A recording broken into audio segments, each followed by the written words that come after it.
கர்த்தர் மகத்துவமானவர். கர்த்தர் மகத்துவமானவர். தமது சத்தத்தை கேட்க பண்ணி உக்கிர கோபத்தினாலும் பட்சிக்கிற அக்கினி ஜுவாலையினாலும் இடி பெருவெள்ளம் கல் மழையினாலும் தமது புயத்தின் வல்லமையை காண்பிப்பார். அப்பொழுது தண்டாயுதத்தினால் அடித்த அசீரியன் கர்த்தருடைய சத்தத்தினாலே நொறுங்குண்டு போவான். கர்த்தர் அவன் மேல் சுமத்தும் ஆக்கினை தண்டம் செல்லுமிடமெங்கும் மேளங்களும் வீணைகளும் அதனுடன் போகும். கொடிய யுத்தங்களினால் அவனை எதிர்த்து யுத்தம் செய்வார். தோப்பேத் ஏற்கனவே ஏற்படுத்தப்பட்டது, ராஜாவுக்கு அது ஆயத்தப்படுத்தப்பட்டது. அதை ஆழமும் விசாலமும் ஆக்கினார். வேகும்படி அக்கினியும் மிகுந்த விறகும் உண்டு. கர்த்தரின் சுவாசம் கெந்தக தீயைப் போல அதை கொளுத்தும். கர்த்தர் அசீரியருக்கு விரோதமாய் கோபத்தோடு வருகிறார். அவருடைய உதடுகள் சினத்தால் நிறைந்திருக்கிறது. அவருடைய நாவு பட்சிக்கிற அக்கினியைப் போல் இருக்கிறது. கர்த்தர் தம்முடைய கோபத்தை அசீரியர் மீது வெளிப்படுத்துவார். கர்த்தர் அசீரியருக்கு தமது புயத்தின் வல்லமையை காண்பிப்பார். கர்த்தாவே, உமது கை ஓங்கி இருக்கிறது. அவர்கள் அதை காணாதிருக்கிறார்கள். ஆனாலும் உமது ஜனத்துக்காக நீர் கொண்ட வைராக்கியத்தை கண்டு வெட்கப்படுவார்கள். அக்கினி உம்முடைய சத்துருக்களை பட்சிக்கும். கர்த்தருடைய கை ஓங்கி இருப்பதை காணாதவர்கள் அவருடைய புயத்தின் வல்லமையை காண்பார்கள். கர்த்தருடைய கோபம் பற்றி எரியும் போது சத்துருக்கள் சங்காரமாவார்கள். இவர்கள் இஸ்ரவேலின் பரிசுத்தருடைய சர்வ வல்லமையை இதுவரையிலும் காணாதவர்கள். இப்போது கர்த்தர் தம்முடைய புயத்தின் வல்லமையை காண்பிப்பார். சத்துருக்கள் கர்த்தருடைய கோபத்தையும் வல்லமையையும் காண்பார்கள். கர்த்தர் தம்முடைய கோபத்தை சத்துருக்கள் மீது எவ்வாறு வெளிப்படுத்துவார் என்று ஏசாயா தீர்க்கதரிசனமாய் சொல்லுகிறார். கர்த்தருடைய கோபம் கழுத்து மட்டும் எட்டுகிற ஆற்று வெள்ளத்தைப் போல வரும். அசீரியரின் சேனை யூதா தேசத்தாருக்கு விரோதமாக ஆற்று வெள்ளத்தைப் போல வந்தார்கள். அவர்களுடைய சேனை யூதர்களை மூழ்கி போடும் வண்ணமாக அவர்களுடைய கழுத்து மட்டும் எட்டிற்று. அசீரியர்கள் யூதா தேசத்திற்கு விரோதமாய் வரும்போது தேவன் ஊதும் சுவாசம் அசீரியர் மீது ஆற்று வெள்ளம் போலவும் அவர்கள் கழுத்து மட்டும் எட்டுகிறதாகவும் இருக்கும். கர்த்தருடைய கோபம் அசீரியர் மீது வெளிப்படும். இதோ, ஆண்டவர் வல்லமையுள்ள திரளான ஆற்று நீரை போன்ற அசீரியாவின் ராஜாவையும் அவனுடைய சகல ஆடம்பரத்தையும் அவர்கள் மேல் புரள பண்ணுவார். அது அவர்களுடைய ஓடைகள் எல்லாவற்றின் மேலும் போய் அவர்களுடைய எல்லா கரைகள் மேலும் புரண்டு யூதாவுக்குள் புகுந்து பிரவகித்து கடந்து கழுத்து மட்டும் வரும் என்றார். இம்மானுவேலே, அவன் செட்டைகளின் விரிவு உமது தேசத்தின் விசாலத்தை மூடும். ஏசாயா 8:7-8. யூதா தேசத்திற்கு விரோதமாக அசீரியர்களும் வருகிறார்கள். அசீரியர்களோடு மேலும் பல தேசத்தாரும் கூட்டிச் சேர்ந்து எருசலேமுக்கு விரோதமாய் வருகிறார்கள். கர்த்தரோ அவர்களை நாசம் என்னும் சல்லடையிலே அரிப்பார். சத்துருக்களின் ஜாதிகளை வெவ்வேறாக பிரித்தெடுப்பார். யாரையும் தப்பித்து போக விடாமல் எல்லா ஜாதியாரையும் தண்டிப்பார். கர்த்தருடைய சல்லடையில் இருந்து யாரும் நாசத்திற்கு தப்பிக்க முடியாது. அசீரியரோடு ஐக்கியமாயிருந்த சத்துருக்கள் எல்லோருமே அழிந்து போவார்கள். கர்த்தருடைய கோபம் ஜனங்களுடைய வாயிலே போட்டு அலைக்கழிக்கிற கடிவாளத்தைப் போல இருக்கும். கர்த்தருக்கு விரோதமாயும் அவருடைய ஜனத்திற்கு விரோதமாயும் தீங்கு செய்கிறவர்களுடைய வாயிலே கர்த்தர் தம்முடைய கடிவாளத்தை போடுவார். கடிவாளம் போடப்பட்ட பின்பு அவர்களால் தங்கள் சுய இஷ்டத்தின்படி செயல்பட முடியாது. கடிவாளம் கர்த்தருடைய கரத்தில் இருக்கும். கர்த்தருடைய விருப்பத்தின் பிரகாரமாகவும் அவருடைய சித்தத்தின் பிரகாரமாகவும் சத்துருக்கள் கிரியை நடப்பிப்பார்கள். அவனோ அப்படி எண்ணுகிறதும் இல்லை. அவன் இருதயம் அப்படிப்பட்டதை நினைக்கிறதும் இல்லை. அநேகம் ஜாதிகளை அழிக்கவும் சங்கரிக்கவுமே தன் மனதிலே நினைவு கொள்ளுகிறான். ஏசாயா 10:7. அசீரியன் கர்த்தருடைய பிள்ளைகளை தண்டாயுதத்தினால் அடித்தான். கர்த்தரோ அசீரியனை தம்முடைய சத்தத்தினால் அடிப்பார். அசீரியன் கர்த்தருடைய சத்தத்தை கேட்டு நொறுங்குண்டு போவான்.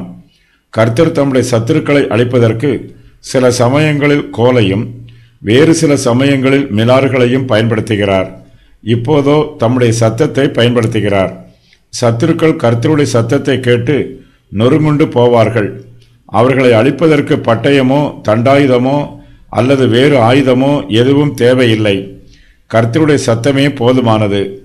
கர்த்தருடைய கோபத்திற்கு அவருடைய சத்துருக்களில் யாரும் தப்பிக்க முடியாது.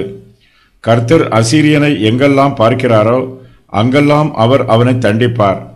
கர்த்தர் அசீரியன் மேல் சுமத்தும் ஆக்கினை தண்டம் அவன் செல்லும் இடமெங்கும் போகும். அசீரியனால் கர்த்தருடைய ஆக்கினைக்கு தப்பிக்கவே முடியாது. கர்த்தருடைய ஆக்கினை தண்டங்களோடு மேளங்களும் வீணைகளும் போகும். ஆக்கினை தண்டம் சத்துருக்களுக்கு கொடுக்கப்படும். மேளங்களும் வீணைகளும் கர்த்தருடைய ஜனத்திற்கு கொடுக்கப்படும். சத்துருக்கள் தண்டிக்கப்படுவார்கள், அவர்கள் அழிந்து போவார்கள். அசீரியரின் அழிவை பார்த்து யூதா தேசத்தார் சந்தோஷப்படுவார்கள், கர்த்தரை துதித்து பாடுவார்கள். கர்த்தர் கொடுக்கிற மேளங்களையும் வீணைகளையும் வாசித்து மகிழ்ச்சியாய் இருப்பார்கள். கர்த்தர் தம்முடைய சத்துருக்களுக்கு தோப்பேத்தை ஏற்கனவே ஏற்படுத்தி இருக்கிறார். அது அசீரியருக்கு ஆயத்தமாய் இருக்கிறது. இன்னும் குமாரரின் பள்ளத்தாக்கு எருசலேமுக்கு அருகாமையில் இருக்கிறது. இந்த பள்ளத்தாக்குக்கு தோப்பேத் என்று பெயர். அசீரியரின் சேனைகளில் அநேகர் தோப்பேத் பள்ளத்தாக்கிலே பாளையம் இறங்கி இருக்கிறார்கள். கர்த்தருடைய சங்கார தூதன் அசீரியரின் சேனையை தோப்பேத்திலே கொன்று போடுவார். அசீரியரின் சேனையில் ஒருவரும் மீதமாய் இருக்க மாட்டார்கள், எல்லோரும் சங்காரமாவார்கள். இதற்காகவே கர்த்தர் தோப்பேத்தை ஆழமும் விசாலமும் ஆக்கினார். சத்துருக்களுடைய சங்காரத்தின் எல்லையை கர்த்தர் விஸ்தாரம் பண்ணுகிறார். அவர்களை புதைக்கிற குழிகளை ஆழப்படுத்துகிறார். சங்காரம் பெரியதாயிருக்கும், தோப்பேத்தும் ஆழமாயும் விசாலமாயும் இருக்கும். அசீரியரின் பிரேதங்கள் வேகும்படி தோப்பேத்திலே அக்கினியையும் மிகுந்த விறகையும் கர்த்தர் ஆயத்தம் பண்ணி வைத்திருக்கிறார். கர்த்தரின் சுவாசம் கந்தக தீயை போல தோப்பேத்தை கொளுத்தும். கர்த்தருடைய கோபம் எரிகிறதும் கனன்று புகைகிறதுமாய் இருக்கும். அவருடைய உதடுகள் சினத்தால் நிறைந்திருக்கும். அவருடைய நாவு பட்சிக்கிற அக்கினியைப் போல இருக்கும். தோப்பேத் எரியும் போது அதில் பாளையம் இறங்கியிருக்கிற அசீரியரின் சேனை அனைத்தும் சங்காரமாகும். அசீரியருக்கு பூரண அழிவு உண்டாகும். கர்த்தருடைய ஜனத்திற்கோ ஜெயமும் மகிழ்ச்சியும் உண்டாகும். கர்த்தர் அசீரியரை எதிர்த்து யுத்தம் செய்வார். யுத்தம் கர்த்தருடையது. சத்துருக்கள் மீது நியாய தீர்ப்பு வரும் விதம். தமது சத்தத்தை கேட்க பண்ணுவார். உக்கிர கோபத்தை காண்பிப்பார். பட்சிக்கிற அக்கினி ஜுவாலையை காண்பிப்பார். இடி பெரு வெள்ளத்தினால் தமது புயத்தின் வல்லமையை காண்பிப்பார். கல் மழையினால் தமது புயத்தின் வல்லமையை காண்பிப்பார். அசீரியன் என்பது அந்தி கிறிஸ்துவை குறிக்கும் வார்த்தை. கர்த்தர் அனுமதிக்கும் இடங்களுக்கெல்லாம் அந்தி கிறிஸ்துவனுடைய தண்டாயுதமும் கோலும் போகும். அங்கு கர்த்தர் அந்தி கிறிஸ்துவுக்கு எதிராக யுத்தம் பண்ணுவார். அப்போது அங்கு சந்தோஷமும் களிகூறுதலும் இசையும் உண்டாகும். கர்த்தர் செல்லும் இடங்களுக்கெல்லாம் மேளங்களும் வீணைகளும் போகும். தோப்பேத் என்னும் வார்த்தைக்கு ஏற்கனவே ஆயத்தம் பண்ணப்பட்டிருப்பது என்று பொருள். அசீரியனாகிய அந்தி கிறிஸ்துவும் அவனுடைய சேனையும் அழியும் ஸ்தலம் ஏற்கனவே ஆயத்தமாக்கப்பட்டிருக்கிறது. அர்மகதோனில் அந்தி கிறிஸ்து அழிக்கப்படுவான். அவனும் அவனுடைய சேனைகளும் அழிக்கப்படுவார்கள். தோப்பேத்தில் அவர்கள் எல்லோரும் கொளுத்தி போடப்படுவார்கள். இதற்காக தோப்பேத் ஏற்கனவே ஆயத்தமாக்கப்பட்டிருக்கிறது. தோப்பேத்தில் அக்கினியும் மிகுந்த விறகும் உண்டு. அந்தி கிறிஸ்துவின் சேனையில் எத்தனை பேர் இருந்தாலும் அத்தனை பேரையும் அழிக்கும் அளவிற்கு தோப்பேத் விஸ்தாரமாக உள்ளது. தோப்பேத் மகா பெரிய அழிவு உண்டாகும் இடம். நேபுகாத் நேச்சார் எருசலேமை அழித்தபோது திரளான ஜனங்கள் இங்கு அடக்கம் பண்ணப்பட்டார்கள். எருசலேமை அந்தி கிறிஸ்துவின் சேனை முற்றுகை போடும்போது அந்தி கிறிஸ்துவின் சேனையில் ஏராளமான ஜனங்கள் அழிந்து போவார்கள். அவர்கள் எல்லோரும் இங்கு எரிக்கப்படுவார்கள். தோப்பேத் எருசலேமிற்கு வடகிழக்கில் உள்ள பள்ளத்தாக்காகும். இங்கு மோளேகின் விக்கிரக ஆராதனை அதிகமாக இருந்தது. சிறுவர்களை மோளேகின் கைகளில் கொடுத்து அக்கினிக்கு இரையாக்குவது இங்கு வழக்கமாக இருந்தது. சிறுவர்களின் அலறல் கேட்காமல் இருப்பதற்கு தோப் அல்லது தோப்பீம் என்னும் மேளத்தை சத்தமாக ஒலிக்கச் செய்வார்கள். இந்த மேளத்தின் பெயரில் இருந்து இந்த பள்ளத்தாக்கிற்கு தோப்பேத் என்னும் பெயர் உண்டாயிற்று. இன்னோமின் குமாரருடைய பள்ளத்தாக்கு என்னும் பெயரும் இதற்கு கொடுக்கப்பட்டிருக்கிறது.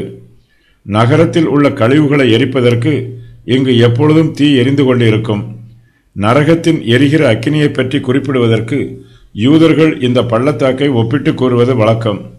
ஏசாயா 30-31 வசனத்தில் கூறப்பட்டிருக்கும் அசீரியனாகிய அந்தி கிறிஸ்து தோப்பேத்தில் அழிக்கப்படுவான். இந்த தீர்க்க தரிசனத்தில் இந்த ராஜாவை பற்றி மட்டுமே கூறப்பட்டிருக்கிறது. ஏசாயா 30 முதல் 33 வரை உள்ள வசனங்களை கர்த்தரே நிறைவேற்றுகிறார். கர்த்தர் இந்த பள்ளத்தாக்கை சிருஷ்டித்த போது இதை ஆழமும் விசாலமுமாக சிருஷ்டித்தார். அந்தி கிறிஸ்துவும் அவனுடைய சேனையும் அழிக்கப்படும் போது கர்த்தர் தோப்பேத்தில் எரியும் அக்கினியை அதிகரிக்கச் செய்வார்.